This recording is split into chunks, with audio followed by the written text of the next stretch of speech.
but don't let that stop anybody from introducing themselves. And hi, everyone. I'm Michelle from the Animal Hospice Group. We're everywhere.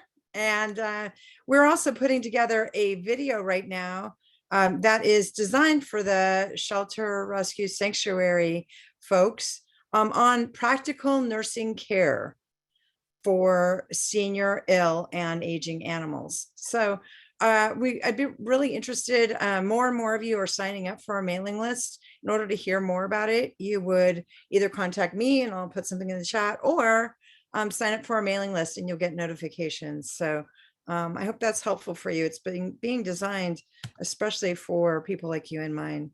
So thanks. Thanks, Michelle. I think we're ready to kick it off.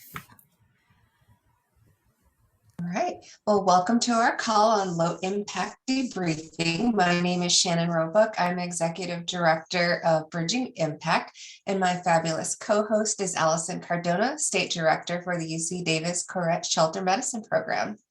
We want to start by acknowledging the shooting at the LGBTQ Club in Colorado Springs this weekend and the ongoing harassment, discrimination, and violence against the LGBTQIA community. We should also acknowledge that many on the call in our organizations and in animal welfare may be feeling scared, alone, and unsafe. Also, we want to share in your sadness and horror together and continue to work to create a safe and protective space. Everyone has the right to go about wherever they live feeling safe and secure. So if you are feeling that way, please look at resources that are online or with your own organizations. Many organizations do have EAP programs if you need to talk with someone, but please don't go it alone if you are feeling upset by what's happened. And also, I want to acknowledge that many are looking forward to this Thanksgiving holiday. And we also need to recognize that this is a day of mourning for our Native Americans due to centuries of racism, oppression, and violence experienced as a result of European colonialism. And with both of these rather sad occurrences this week, our question of the day is, what brings you comfort during difficult times?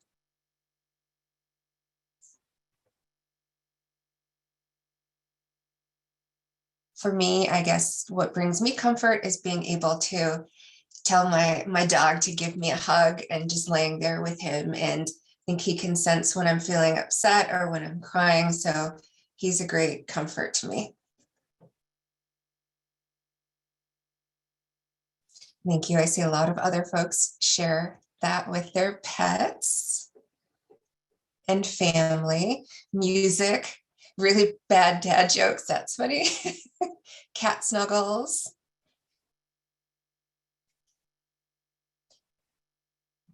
Fur babies, yes. Helping others, that's very rewarding as well. Family, human and fur, faith. Ice cream, I like that too. And ice cream with cookies for me. Yep, animals do give great unconditional love. Communication with family and friends. Reading and watching movies, yes. Looking to the stars, asking angels to look over us all. Awesome. Listing gratitudes and blessings. Well, that's great. I'm glad that many of us have these different ways to help us feel better in times of need. All right, I will turn it over now for national updates.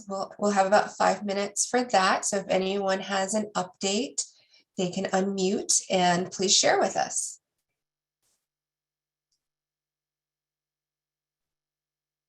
I'm going to go ahead and kick it off, if I may.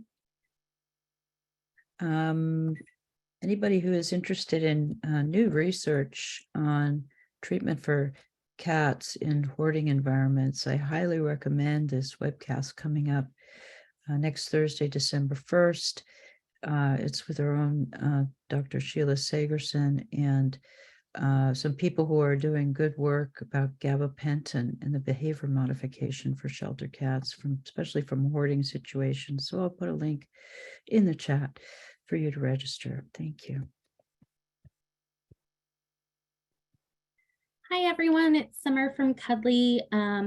Just want to let you know we have made some awesome new updates to our Cuddly Pet Pantry platform to fundraise to keep your pet pantry shelf stocked. And we are going to be hosting a demo for that on December 1st at 2 p.m. Eastern Time. I'll put a registration link in the chat if you're interested in coming to learn about how maybe Cuddly Pet Pantry can help your organization. Please sign up. I'll put my email in there too so that you guys can reach out if you have questions.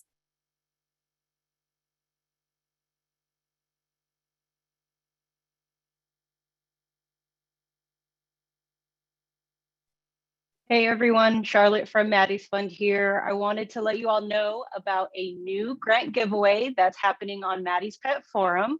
So each month, starting in November, one Lucky Forum member is going to win a $3,000 grant just for participating. So entering to win is super easy. Anytime you reply to a discussion, start a new discussion, add anything to our resource library, you'll be automatically entered to win. So I'll drop a link in the chat. Allison has already beat me to it with all the details.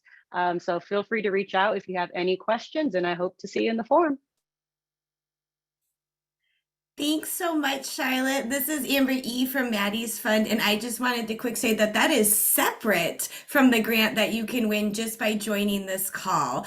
So we are still giving away calls monthly for folks who join our Monday community conversation calls, and Irene has beat me into dropping that that link in the chat. So thank you, everyone. 2 chances to win from Maddie's Fund.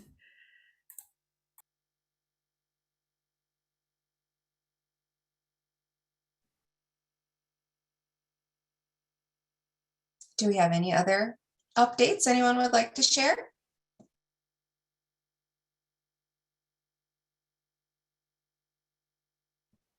If not, I will pass it over to Allison to introduce our presenter.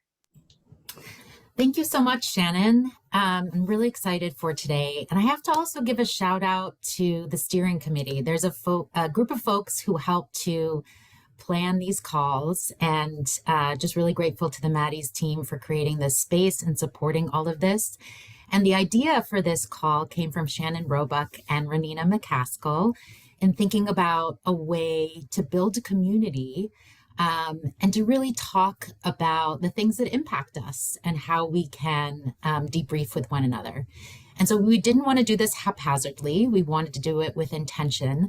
So we've invited Jessica Dolce here today. And for those of you who are not familiar with her, she is a certified compassion fatigue educator. I know she's hosted online sessions for our communities, and she received her training from Tend Academy, and she brings 20 years of experience working with and for companion animals to the Compassion and Balance program, her online education platform for animal shelters. She is an instructor with the shelter medicine program at the University of Florida, where she teaches well-being courses for veterinary students and animal welfare professionals. And she has a master's of science in adult and higher education, and is a certified 3 vital questions trainer, and is certified in mental health first aid. And she lives in Maine, and we can post her websites, Go Gators, in the chat. And so we have a little bit of a different structure today. So Jessica is going to lead us through low impact debriefing 101, how to share our stories safely. After that, we're going to go into breakout rooms, and we'll give you a prompt to let you know when you're going into your breakout room.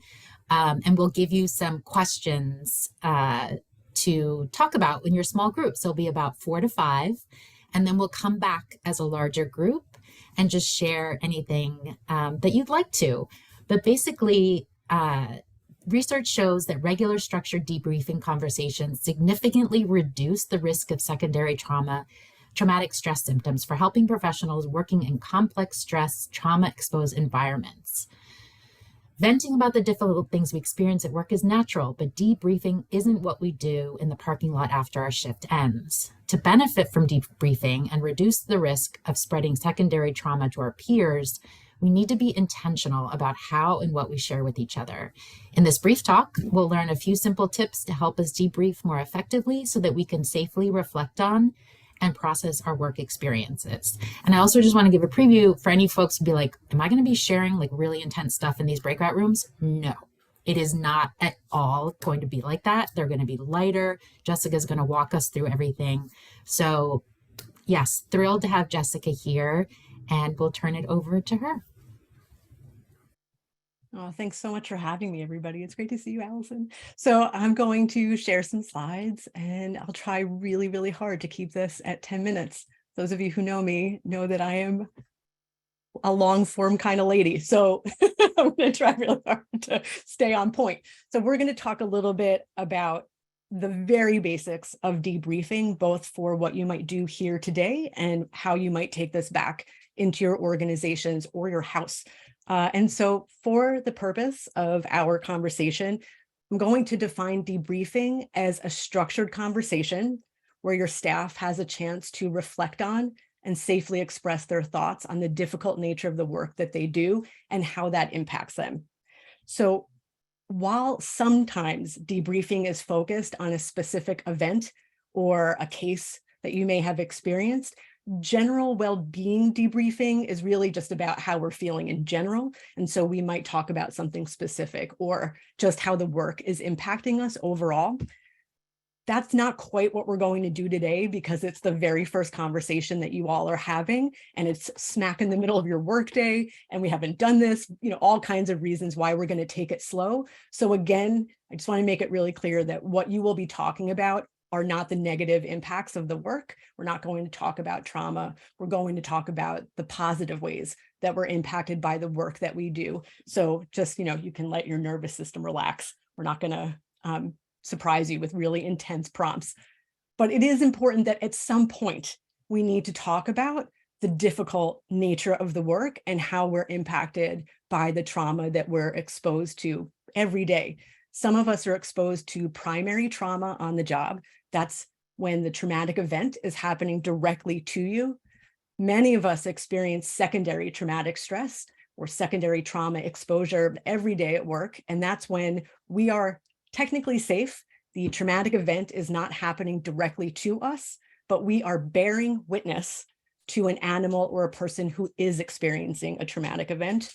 And then all of that trauma exposure over time can lead to something called vicarious trauma, which is a profound change in the way that we see the world because of the trauma that we're exposed to on the job. It also can change the way we see ourselves, the way that we relate to other people. And so there's a good reason why we need to be talking about all of this, because the research shows that having these types of structured conversations can really reduce secondary traumatic stress. My cat has chosen this moment to try to get out of the room, so I apologize if you can hear him scratching. But the idea here is that when your staff has a regular session of debriefing to look forward to plan for, and these conversations are well run, it can really make an impact on the quality of their life and reducing that secondary traumatic stress that they may be experiencing. The other reason why sharing can be really helpful beyond trauma exposure is just the intensity of the work period. So I like to think of us as sponges that are going through our day, and we are soaking up all of these stories of the people and animals that we're taking care of. We are soaking up their energy. And at the end of the day, it's like we're saturated sponges, and we have to find a way to wring out our sponge, or we're just too saturated to do our jobs well and to be well while we do them. So sharing our stories is a way to wring out that sponge so we can show up the next day with some internal capacity to be present again for people and animals who need us. Sharing also reduces isolation, which is a really common symptom of stress injury and trauma exposure, and helps to normalize our experiences. We're not alone in how we're impacted by the work. It can also help to kind of correct some of the thinking errors that can cause us a lot of suffering.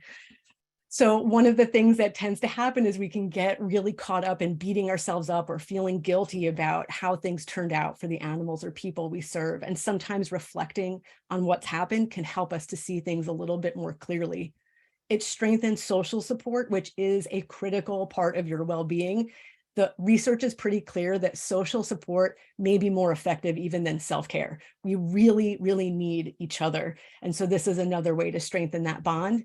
And then depending on the type of debriefing you might be doing, this can also be an opportunity for some education, right? This is a chance for your staff to learn some new tools and ways of coping with stress. And so there's lots of different ways that debriefing might play out in your workplace and in your life. So we're kind of talking here about the idea of formal peer debriefing. And ideally, if you were to bring this into the workplace, you would have a trained facilitator leading those group conversations. But this can also be a one-on-one conversation with a staff member where you help them to reflect on how the work is impacting them.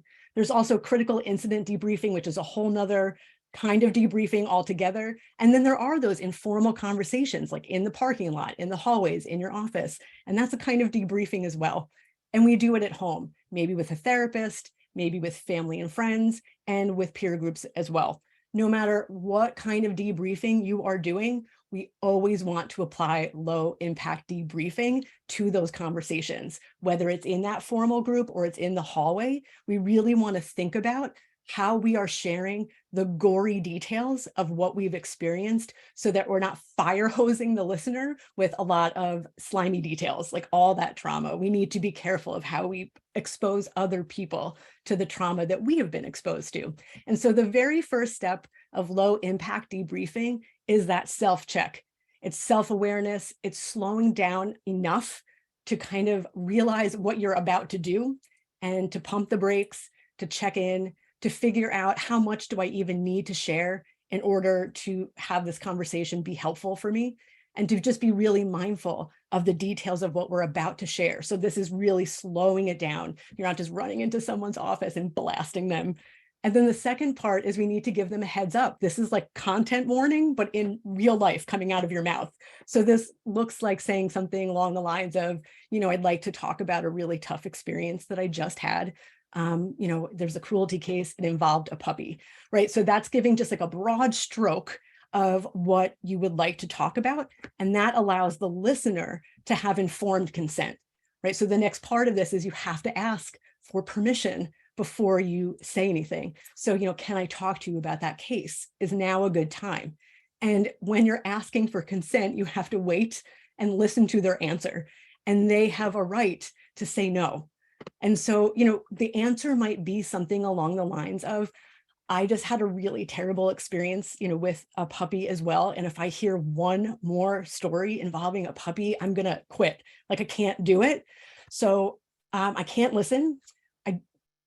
Would it be possible for me to support you in another way? Like, do you want to go for a walk together for a few minutes? We won't talk about it, but we can just walk it out. Or maybe there's someone else that you can talk to about that. And they have a right to decline. That's a boundary that's protecting their well-being. They might say something like, yeah, I would definitely want to listen, but I can't do it right now. It's not a great time. Can we do it at the end of my shift? Or, yeah, I'm ready. Let's talk about it right now. But the point is you have to allow them to consent and tell you exactly what they're willing to listen to. And, it can change from day to day, what they're capable, what the capacity is for them. And then it's limited disclosure of the details. So what this means is once you have permission to share, you're going to turn like the volume dial way, way down on the traumatic details and start with that at a bare minimum, really focusing on your feelings, your thoughts about what happened, whatever reactions you've got going on. And then that might be enough. Like, you might find that you don't really have to get into the details of what happened or replay that event in order to feel like this has been helpful for you to have a conversation. Sometimes, though, we do need to share those details. And then we just want to turn that dial up real slow. And again, with some listener consent, like, is it okay if I share more details about that cruelty case? Or, you just kind of want to go slow around that. Again, with the option where the person might say, like, I think I need to stick to the broad strokes right now. But we do need to share those details at some point. So it may be that, we do need to get into a relationship with a therapist, who specializes in trauma, who is able to hear every detail that we want to share. But we just want to get in the habit of reflecting first, giving some warning, asking permission, and then just like kind of moving that dial around as we talk so that we're not just going full blast right away, which is what we tend to do both like at the dinner table with our family and in the hallways. So this is just being mindful of how we're exposing other people to trauma. And then in general, some tips for sharing safely at work. One is that if you're going to do this on the clock, the organization really needs to invest in this and support it. You need to find out if people are interested. If so, what time of day would work for them? It's not going to work for a lot of people to do this in the middle of the day. We need to slow down. We need to know that we have some coverage. So like, would it be helpful to do this right before a shift change, so people have some time to transition and go home afterwards? This has to be a collaborative process. There really needs to be a trained facilitator. So that might be a social worker, a counselor, anybody who's been trained in peer facilitation. So it doesn't have to be a pro, it can be a peer, but there needs to be some training around a good skilled facilitator. This is not the time to review your staff's performance. So if you're doing one-on-one reflective supervision, you are not getting into what they could have done better or reviewing their performance in any way. You can do that. You just need to do it in another conversation. The point of debriefing isn't to troubleshoot so much as it is to allow people to reflect on and feel heard, about the experiences that they're having. And then all of this really needs to be grounded in, as a group, we need to agree on and uphold discussion guidelines, and that will be different for every single group, but discussion guidelines beyond limited impact disclosure, those guidelines really become the safety net for how we enforce some healthy boundaries around the way that we're sharing. And so finally, what's helpful, I think, for today and going forward in general, when we are listening, we just have to have that full commitment that this is confidential. We cannot share these stories outside of whatever space that we're in. That just destroys psychological safety. We really, really want to stop giving advice and fixing as we're in these kinds of sessions. Like, our job is to listen. It's not to fix. It's not to problem solve. Most human beings really, really just want someone to listen. And that is incredibly helpful. When we start interjecting with help and solutions, it's a really quick way for people to feel dismissed and unheard. So I just want to give all of you helpers permission to not work so hard. Just listen, and that will go really, really far. Don't talk over anybody. So one mic, one speaker. And if it helps, just mute yourself when you're not the one talking so that you have a little bit of a pause before you start sharing over them. You really want to do yourself a favor and see if you can bring some of your attention to your own internal experience while you're listening. People might share stuff that stresses you out, and you want to be aware of it in real time so you can take steps to self-regulate, whether that's taking a few deep breaths or grounding your body through a point of contact or looking around the room. We need to have some skills to regulate our reactions. And then finally, when it is your turn to talk, you just want to validate what you heard. Like, it doesn't have to be a big conversation. It can just be, thank you for sharing that. Like, I really appreciate that you shared that. I can really relate. I'm sorry that that happened to you, and I'm glad that you felt comfortable sharing it with me. It doesn't have to be more than that. It really is the listening that is so powerful here. So you can really sit back and not feel like you have to have any answers or witty things to say in response to this. It's the being in community and holding space for each other safely that really matters. So you all are about to go into your breakout session to practice this a little bit. And the point of today's breakout session is really to practice building the muscle of reflection, right? To start reflecting on how the work is impacting you. And we're going to look at the positive impacts of the work. So again, no worries, we're not going to get into trauma stories, but this is also to practice what it's like to be in a more structured discussion, minding the slime at all times, and practice what it is to just hold some space, right? Creating that safe container where we're not fixing, we're just here to witness each other. There will be a handout that I'll share with all of you for more details on debriefing in general, and then I'll be available for questions on the discussion board or via email. So I think that is it. I don't know if I got it done in 10 minutes. I hope so, but yeah. But I'm Thank you so much, Jessica. Awesome. Thank you for providing that comprehensive overview. Okay, so for the breakout rooms, you're going to be randomly assigned. There's going to be be about 4 to 5 people per room. Allison Gibson is going to give us, I think, about 20 minutes in the rooms, and then you'll be given a heads up at 2 minutes.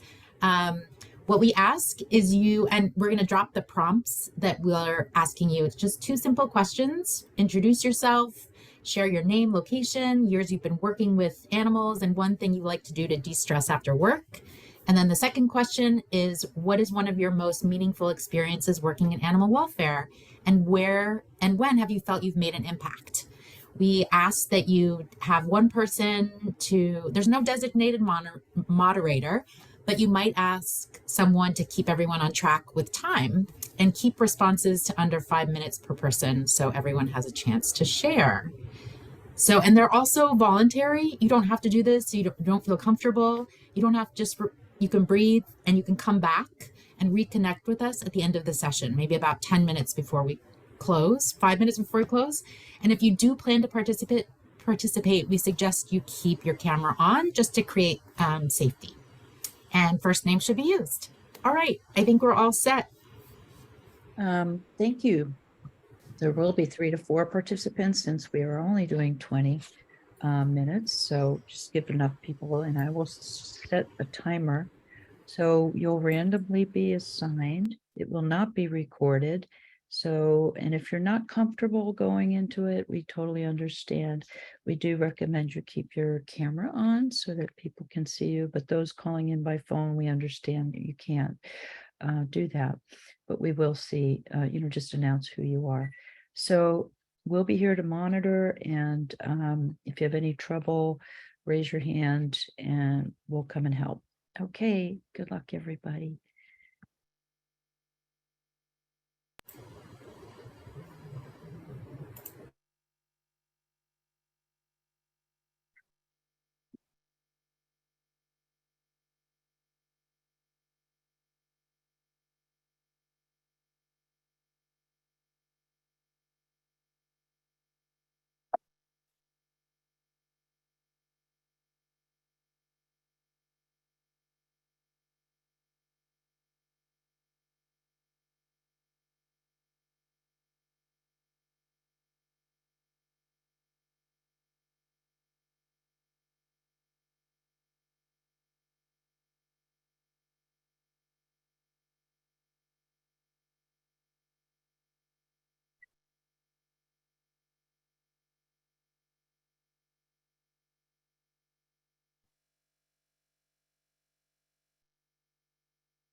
Wait, what?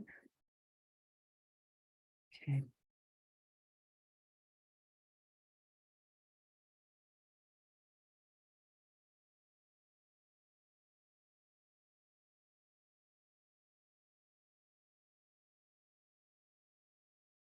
Cindy Wild, don't worry about getting your camera to work, but are you able to get into a breakout room? Do you need help with that? Let me just get you assigned.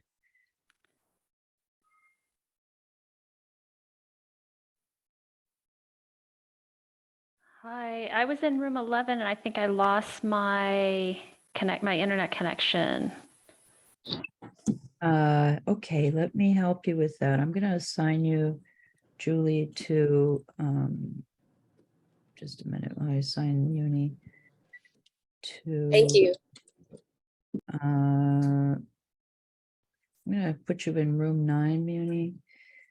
Oh, come on. Okay, Oh, it's asking me to join room 4. Should I just click on that one? go for it. Yeah. Okay, thank you. That's good. Yanni. And then Julie, where are you, Julie?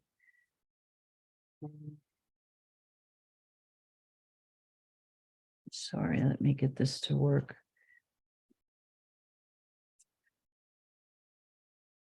Wait a minute, how do I? You should be in on it. I'm sorry, Julie. Hold on a second.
welcome back. Or not, if you didn't join a room. It was interesting. Was anybody not able to join a room? We had a couple who had trouble because a lot of people dropped off the call, and we had already signed 3 to 4 per room, and when everybody dropped off, turns out that a lot of people didn't join the room, so there wasn't 3 or 4 people. Anyway, thanks for your patience. Cindy, I'm so sorry. I think it was my fault. I think I got it squared away now, though. Well, yeah, I signed you to a room, but then I couldn't message you directly, and that was unfortunate because I saw that you were unassigned, and I wondered if that was on purpose, or I really apologize for that. Oh, I think it was my Zoom settings wouldn't allow me to turn on the camera, so I had to reset a bunch of stuff. So I didn't know that was going to happen, but now I know. Now I know too, so thank you. Beth Caffrey, I'm also apologize for Yeah.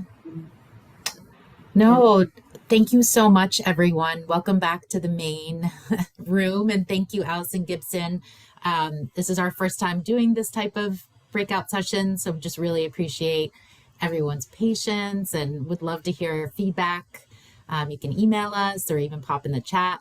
I know I really enjoyed getting to know the 2 folks I was talking to. And I think, yeah, Jessica, if you maybe want to give us some closing thoughts or just a way to kind of gather this all for us on the experience. So twofold. Let's reflect on reflection, right? We'll like double Oreo, stuff the Oreo of we reflected together, and let's reflect on that practice. So thinking of that experience, what are a few words, like 1 sentence or less, about how you're feeling right now, or something that surprised you, or your takeaway. So I'm seeing a lot of that. It was a pretty amazing discussion. My partner and I were talking about getting our souls recharged together, like having these conversations really recharge our soul, reconnecting us to the really beautiful part of the work that we're doing. So yeah, I see connected and hopeful. Yeah, more connected, encouraged, and inspired, right? So our conversations have the power to sustain us, right? Sometimes it's about processing the difficult parts of the work. Sometimes it's taking 20 minutes to get recentered on why we're doing the work, how we're making an impact, even during this really difficult time that we're still making an impact. So I wish you could do more to help, inspire, joyful. Got a great look into my team and really appreciate it, reconnecting to the beautiful stuff. Yeah, fun to see how similar we felt about our work in fostering. Yeah. Animal welfare is about people too. Absolutely. Yeah. Finally making that connection. Yeah. We're not always comfortable talking with strangers in this way. So this might not be for everyone. And that's why if you're bringing this practice into your organization, right, there needs to be an invitation, but it's not mandatory that we do these things. So before we head out, I think what's helpful in case maybe that felt, a little activating for some of us, we're about to go into our own corners of the world. We're going to hit leave and vanish. And one of the hard parts about debriefing online like this is, if we were in a physical space together, there would be kind of a slower way of unplugging from the conversation. But when we're online, we just all hit leave room and we're, gone. And so it can be helpful to close conversations, whether they're online or in groups together in person, with just talking about, is there anything that you need to do now to take care of yourself? So like, given whatever just got, stirred up, what do you need right now? And how might you be able to meet that need, even just a little bit? So maybe you can't do all the things that you would like to do for yourself, but how might you be able to care for yourself, even just a little bit before you rush off to your next task? at work before we say goodbye and you're on your own. So if anyone has anything that they want to share, you certainly do not have to. But if you have any ideas about how you're going to kind of off-ramp yourself from this conversation, you're welcome to share that. And so let's see, the chat was a time to celebrate the hard work happening in animal welfare. Yeah, and we're all on the same team, for sure. Yeah, appreciate asking for permission to share a story. People can overshare sometimes. Yeah, that's a big part of that low impact debriefing, is pumping the brakes on oversharing. And, you know, this is all something that we can bring with us into the holidays too, however we might be celebrating them over the next couple of months.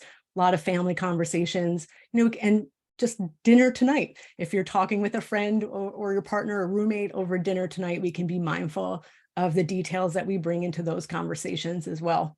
So making those conversations with families and friends a little safer. Yeah, sound bath. Oh, that sounds good. That sounds really good.